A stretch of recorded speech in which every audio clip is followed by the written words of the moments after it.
It's been so awesome going back in. I mean, I just felt like I have more to give. And I mean, gosh, it's like, I do think that we need it right now as well. Wow. But wait, now how old are you? I knew that was coming. You're still relatively young. No, not compared to these kids, like I'm 37.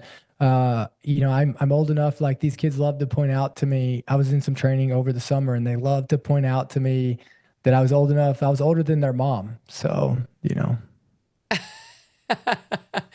Wait, so it still sounds very young to me.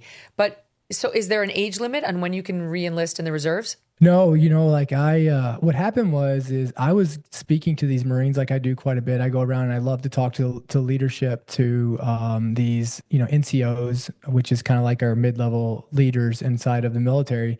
And I was speaking to this group and this kid stood up to me and he goes, knowing what you know, I'm kind of at this point of reenlistment. And he said, knowing what you know, like I have a family, you have a family, like, is it still worth serving? And I was like, absolutely.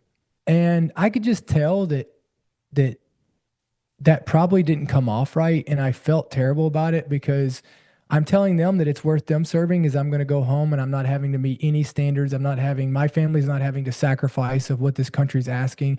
And I felt like it was one of the most unbecoming things that I had said. And so I looked at him and I said, you know what? Like, I'm so glad this question got asked. I'm going to walk out of here and I'm going to do everything I can to come back in the Marine Corps because it's not right for me to stand out here and tell you, yes, it's worth serving. Yes, it matters. And all of this as I'm going home and not having to sacrifice anything that you are. And I'm asking your family to. So I don't think it's right. And I'm going to make this right. And I'm going to show you how much I believe in serving. And so I did that. I walked away, 18 months later, jumping through all the hoops and all that. Yeah. Like I didn't have to get an age waiver or anything like that. I was just able to reenlist and I was able to come back in and continue my service. And yeah, I mean, and in the reserve side of it.